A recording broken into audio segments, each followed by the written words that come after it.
All right, welcome back to Business AM. This is where we're actually going to settle down now and tell you exactly what it is that you're waking up to in the economy as we know of it today. Good. Now, just before we actually get to discussing some of the biggest issues that we have this morning, we have Ogwang Omuga in the studio this morning. Welcome, sir. Handshake. As well as handshake. Has to happen, isn't it? Yes. All right. I just want us to, before we get discussing the Yes. biggest issues of waking up to this morning, is that Kenyans now have to know exactly what's going on. Okay. Is that KRA is hitting them left, right, and center with the tax adjustments that we're waking up to this morning. Now, Richie, if you can actually help me with the full frame graphics that we're talking about this morning. Now, let's just go over it. Now, input declaration fee, IDF, has been increased from 2% to 3.5%. Good. Number two, railway development levy also risen from 1.5% to 2%. Good. Motor vehicles, excise duty on petrol vehicles over 3,000 cc, as well as diesel engine vehicles over 2,500 cc, is now at 35%. Now, for the vehicles that are over 1,500 cc, we are now talking about 25% from 20%, which is pretty much 5% increase. Now, excise duty has also been introduced on bottled water. This is a contagious one. There was a court process that was going on that was actually looking to stop them from introducing this. They've gone ahead, they've introduced it, which is going to say now customers buy all these non-alcoholic beverages at 7 shillings more. Good. As from yesterday. Good. Excise duty on cigarettes and wines is up to 26%. And if you remember, the manufacturers actually wrote to the president directly. They actually wrote to him and told him, we do understand, is that when you started 2019-2020 financial year, you did increase our tax base on this. If you dare increase it again to 21%, you're going to kill us. Now, what we're saying, collectively, it's going to up also by 44.5%. Think about it. All right. Now, gas cylinders locally, they want to encourage that. We're talking about if you're going to import gas, you have to pay 35% import duty, up from 20%, so 15% increase. more. Now, digital transactions, really good, isn't it? Will also be subject to a value-added rate at 16%. And remember, this is also under mobile money transactions, which in 2019-2020 was also hit with an increase in tax. Now, for micro, small and medium enterprises, the tax one will require you to pay a turnover tax at the rate of 3%. Good. Now, Kenyans are going to wake up and they're going to find this new adjustment is that somebody was already planning to buy their vehicles before the end of the year. If your vehicle was 1 million, then you have to pay 1.5 million now. If your vehicle was 2 million, then you have to think about adding 437,000, but or actually up to 700,000 extra in the valuation of that. My question is this, therefore. It is just after the financial year 2019-2020. I mean, we're just a couple of months into it. And we're seeing the government turn around and actually now start imposing these taxes on the economy. What do you make of them? What situation is this that the government is trying to address? And even to the point that when we cry to the president himself, to tell him, look, you need to caution us from this. He doesn't listen. No, he doesn't. Signs it into a bill. Now they're back into effect. What do you make of all these taxes? What we make of all of this, Simba, is that we are at a catch-22. Yes. Whereby government has realized it has overpromised. The president has realized he was over-ambitious to begin with. Yes. Not taking into account the feasibility potentials of the Kenyan economy. Yes. And what we need to do as at now, so as not to appear as someone who has failed in his own agenda, the president needs, he is in a position whereby he's clutching on straws that I wish to generate, I want to realize revenue from every possible sense. The good thing or the worst thing here is we are overstretching. You know, it's just like milking a cow that you're not feeding. Yes. If you over milk that cow, at some point, milk will stop coming from the udder, and then what you'll be getting is either fluid or blood.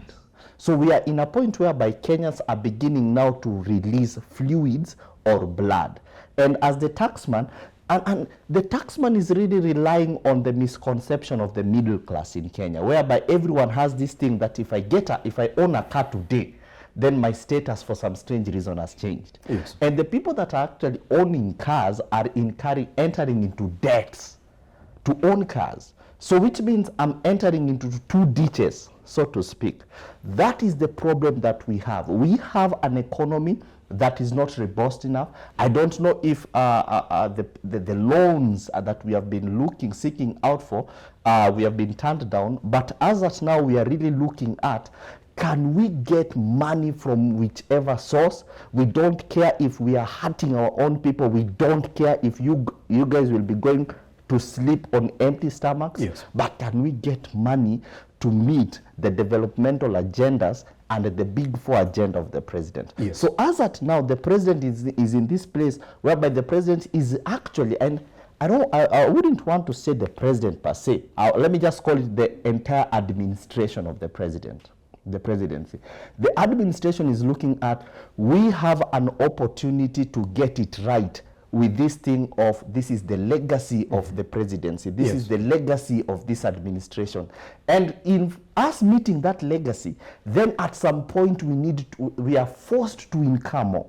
The challenge that we have here is, the administration ought to look at, in what ways can we make the economy robust? I've always been saying here that the challenge is not the taxes. I don't care paying taxes. You can charge me as much taxation as you want, as long as you've created an enabling environment for me to thrive. Yes. If people can thrive, we'll even come and propose taxes ourselves. The problem here is we are not even in a position whereby the economy is robust. The economy is robust only to the 1% of the people who are Kenyans here. Yes. Yes, Simba. And that's exactly what it is we're talking about. And I just want us to look at exactly these areas that the government is targeting. When you look at it, and I want us to look at it really critically from this perspective. Digital transactions, which have been on the rise. And we do know that Kenyans are actually now on the digital end. Yes, yes. Number two, we are also looking at the vehicles that they're targeting. Yes. It is it's just 1,500 cc and over 3,000 cc. And we're also looking at gas, which has also been a contagious issue, and the government is actually now pushing to have more Kenyans use gas in the country. Yes. They're also going that direction. Yes, yes. On the other side as well, they're pushing for the development of the MSME sector. Yes, yes. But now you have to pay another turnover tax at the rate of 3%. In another way, you're looking at it in this sense. Is the government therefore looking at the areas where they think they can get money, or they're sort of trying to create an environment to generate more money, but in the essence that they're going to revise it over and over again, over and over again. Yes, because under manufacturing, you have beverages and non-alcoholic drinks and alcoholic drinks. Then we're talking about 44.5%. Listen to that again. Okay. We are looking at micro, small, medium enterprises. The government will tell you we're coming up with Stabby product and all that. You have to pay in it. We are creating an enabling environment for you, but we need 3% out of that. We are looking at areas like cigarettes and wines. Now we're talking about 44.5 as well. It's not the first time. We did see an increase in mobile money transactions. Now they've coined another word other than around that area, digital transactions. Yes. Which we are going to see another tax increase in that area. Are we desperate? It's coming out like that. I would wish to say it's our economy and our appetites and our lifestyle that now people would wish to transact over e-commerce platform. Yes. And so which means the traditional market space is actually not generating as much. Yes. And so the e-commerce platform is trying to prove us very agile. It's very amorphous. Today I can transact from my house. And government has noticed that many people are now transacting through the e-commerce platform. Yes. E-commerce, digital transaction is merely e-commerce transaction. Yes. And digital transaction, actually e-commerce would have would have narrowed it down. But when we put digital transaction, then it comes even to paying school fee. You know, the things that we are doing now online. Yes. Yeah. Now we are stretching this net wide. As opposed to mobile money, mobile money. Digital transaction. Digital transaction encompasses every other thing. Because even as at now, there are people who are buying cars digitally. You can just transact. You can just transact and then the car is there. And that brings in another point. Could the government also be looking at cryptocurrency? Because people have always been asking that. The reason why cryptocurrency is actually growing is government has not come up to speed to fit into the cryptocurrency space. But now, with the digital transaction, now we are trying to look at, then can we even get transaction over what people are now? Because cryptocurrency is the in thing. Yes. Over 100,000 people in Kenya today are transacting crypto. Yes. Yes. Question is this. I mean, when we look at these taxes, it's just on baseline.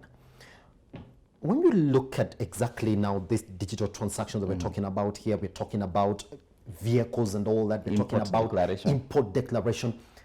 Don't you think now what we're going to see next is these manufacturers, these money holders telling us that we're going to increase the prices, yes, which is going now to have a trickle-down effect to every aspect of the economy, whether they like it or not. It is justifiable now for everybody within the economy as of now to say, due to ABCD, we are going to adjust our prices. Is that not what we're going to see next? That is actually the logical effect. Yes. Because I'm an entrepreneur, and the entrepreneur always doesn't pay taxes. Yes. An entrepreneur passes down these taxes so that my margin is not affected. Yes. Yes.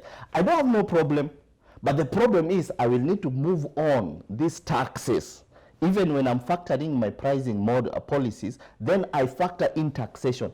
An entrepreneur in whichever space, entrepreneurs always wishes to maintain their bottom line constant. And that would mean that most of us will need to review our pricing model. So that just like you have said, when a car 1,500 cc, majority of Kenyans own 1,500 cc. You know, and you know, that's what I'm telling you. It's really pegged on that.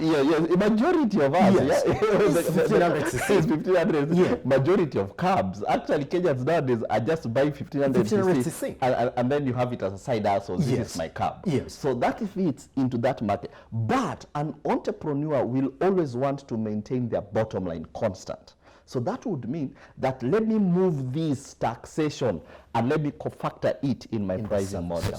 And that's exactly what we expect next. And that is what is next. Isn't it? December is coming. In December, gas cylinders at 35%. It's not good times. No, so you can imagine Unga at 135 and a gas cylinder that you get for 800 shillings.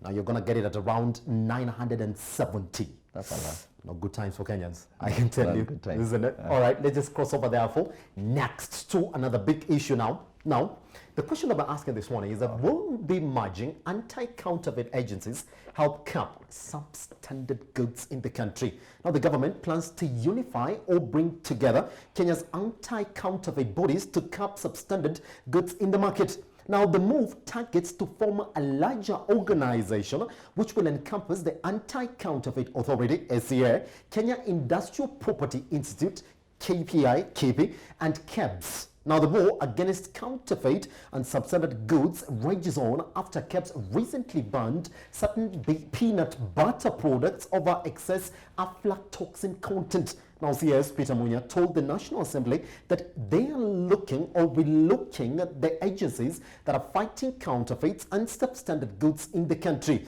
with a view to merging them into one entity. The merger will allow a unified approach in the fight against substandard goods. Now, Kenya's Substandardization Agency, that is KEBS, suffers from inadequate workforce, that is one, which has undermined its effectiveness. A lot of questions arise from this merging. Number one, has KEBS failed?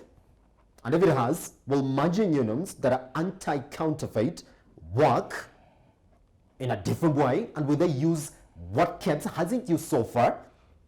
And what are they going to put in place? The question is this: are we pretty much saying this morning that merging agencies is going to be the magic bullet? Because these agencies work, they complement each other. Sure. And their roles are well specified. Sure. So when Munya tells us, look, we are going to merge these entities, what are we going to talk about? What are you addressing? Are you addressing capacity? Are you addressing efficiency? Very good question. I followed that proceeding Yes. actually on Metropole Yes. a few days ago. And the rate of ignorance, even on the learned minister himself, is very appalling. I didn't like the way he was dressing down the various heads of the parastatal. It's a known thing for him to do that. Yeah, at some point, he was even asking those people, Yes. so what is counterfeit? You know, the ordinary Mwananchi does not know what is counterfeit. You know, you don't do that under the glare of the camera and in proximity with the parliamentarians. Yes. That was bad. But all my life, I've been dying for this question. I've been living, waking up every morning for this question. What is a counterfeit? And what is a fake product? And what is a substandard product? Because a counterfeit is not a substandard product. That is what people have never gotten right from the get-go. When we talk of a counterfeit product is a legit product that only misleads the consumer by diluting the trademark Yes. of another organization. Yes. So counterfeit is not a substandard product. And the moment we ban counterfeit products, we are banning evidence. And that is the error that we are making. And I see government people lifting up flyers and shouting that today we have banned products worth this much. And I'm like, Christ Jesus, what's the problem with these people? Because once someone has counterfeited another one's product, you are banning the evidence that this other company can use in restitution legally. So a counterfeit product is not a substandard product. You remember those days we used to have a radio called Sony? Yeah. S-O-N-Y. S-O-N-Y. And then someone entered the same market space Yes. with Sony, S-O-N-N-Y. Another person entered with another radio company called S-U-N-N-Y and S-U-N-Y. Those are very legit products that are counterfeiting the trademark of Sony to take advantage of the ignorance of the consumer to buy their product. So a counterfeit product is not a substandard product. A counterfeit product is not a fake product. A counterfeit product is actually a legit product.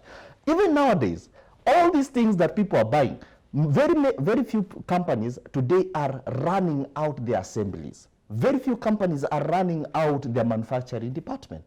What all these people are doing is that all these people are merely licensing their trademarks to companies that are manufacturing. Yes. So chances are where I will get this glass, I can touch a name on this glass and call it Simba. I will get the same glass and attach it the name Ogwang. It's the same glass. So a counterfeit is not a substandard product. So the question here is, when we are dealing with substandard products, Yes. whom should we be addressing these questions to? It is not Kipi. Kipi does not deal with standardization.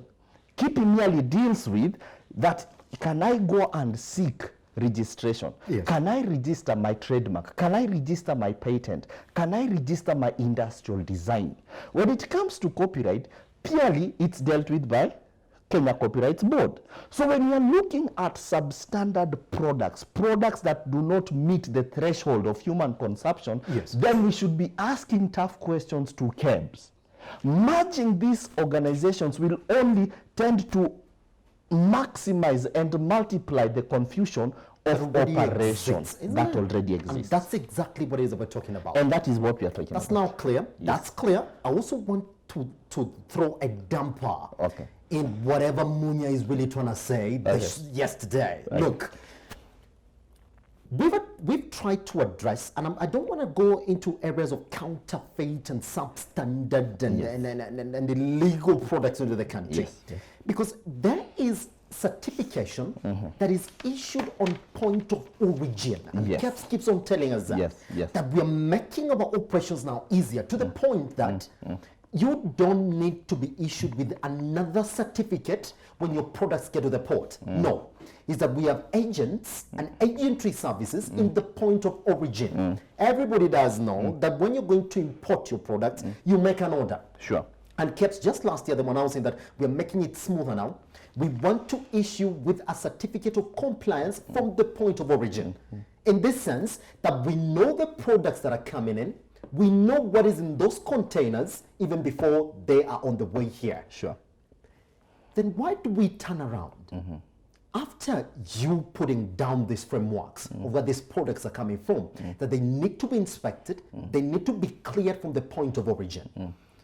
Then why are we talking about substandard products and counterfeit goods when in reality you're telling us from the point of origin we are going to clear you and give you a certificate of compliance? Don't we say it's not just the operation perspective, it is just because we want them to come in, whether we were calling them substandard or counterfeit? No, the problem here is, I did, one of the subjects I loved in high school was literature. And in studying literature, there is one component that authors use. It's called passage of time. Yes.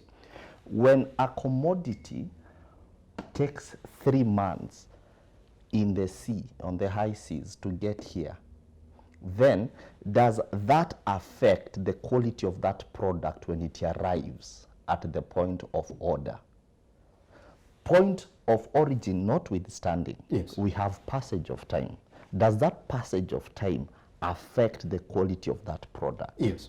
By and large, that is what has been affecting our maize, because they're saying that as this maize gets from Mexico all the way to Kenya, it takes 3 to 4 months. Yes. During that 3 to 4 months, this maize gets moisture, sea moisture. This and then there's the change of atmospheric change, atmospheric pressure. There's the change of environment. There's the change of climate and weather. Yes. So that passage of time is what largely affects perishable products. Yes. But it does not affect imperishable product. A TV, whether you get it from China to here, if that TV is packaged accurately, appropriately, then that passage of time does not come into place. The challenge here is, have we ever factored the passage of time in us transmitting this thing from one point of origin to the point of order? Yes. Yes. And that's exactly where the brain starts beating us, the isn't it? major challenge is there. And then when it comes to this point, the other challenge is we have unscrupulous business people and people who are regulators who actually allow some of these products to enter into Kenya. Yes. Yes, Simba. So are we saying that his plan, therefore, to merge these 3 bodies is just well dead off even before he begins? When you merge people who are dishonest, they will be all more dishonest. Yes. Yes. Yes. Yes. Yes. Yes. Yes. That's what I'm thinking.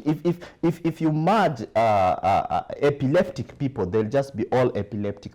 I'm not saying that epilepsy is not. It's just an example that I'm using. If you merge people with leprosy, they will just get defiled all the more. Yes. So what we are trying to do here is, can we get rid of bad agents within the entire system?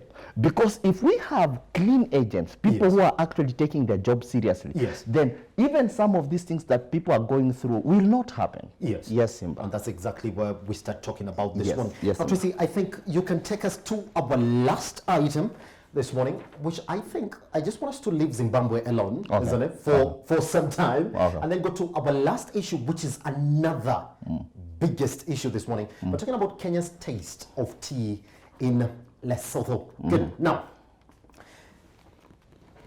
some good news now, all right, to Kenya. All right, there's a delegation from the South African nation, Lesotho. It's now clear that it'll start buying tea directly from Kenya.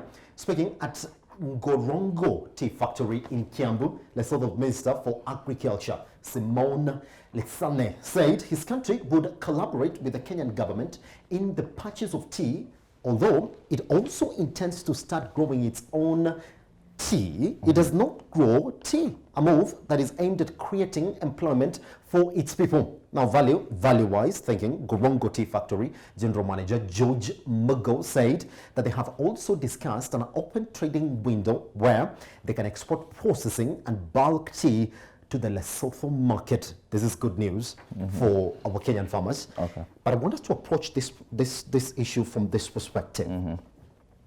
Everybody did celebrate about the African Free Trade Area. Yeah.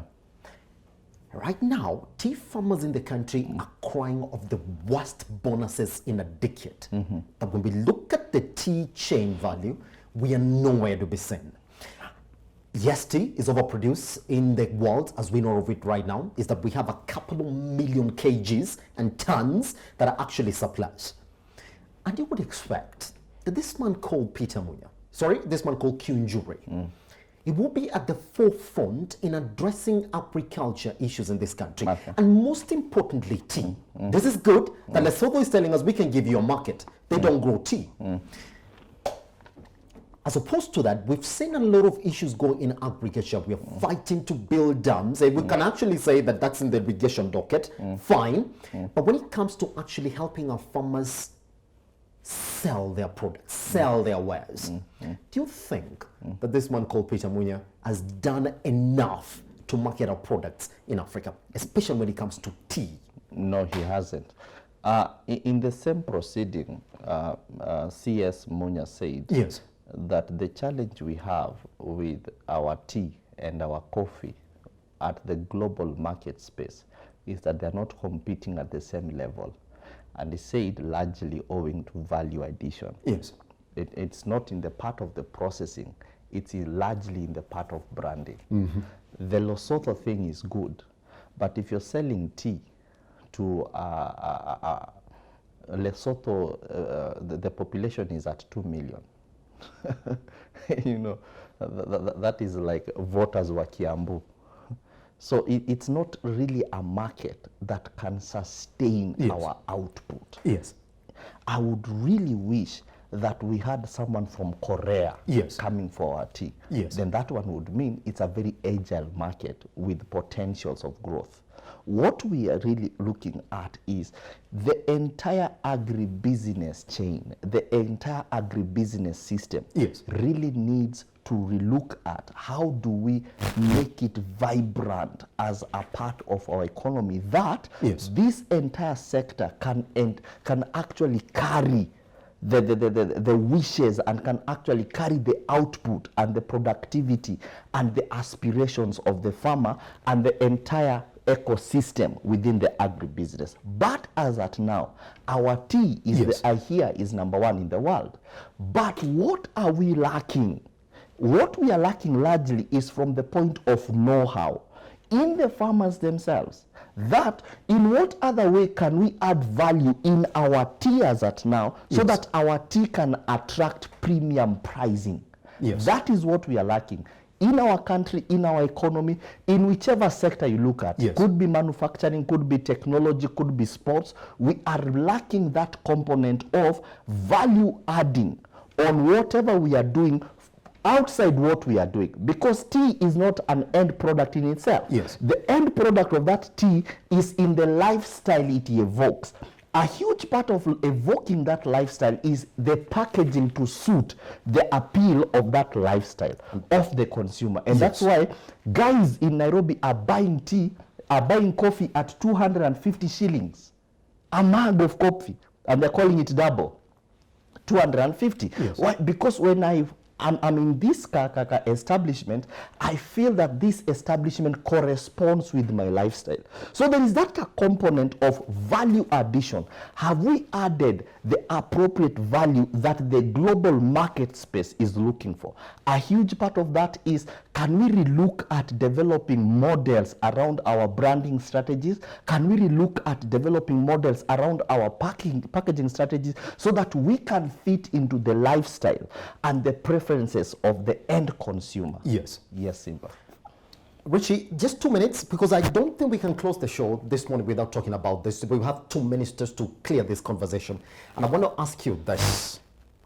Every Kenyan watches, we've seen deepening stories of exactly how Kenyans are losing their lives just because we have agencies that are supposed to be active within the economy and make sure that the food that we take is safe. Sure. Straight from all the agencies that we've been talking about this morning, to the point now that the only thing that Kenyans are waiting for is that every time there has to be a food scandal happening in the economy. I want to ask you a question this morning. Please do. Does it bother you, therefore, that a big scandal happens within the economy? All right? We have people speak about it.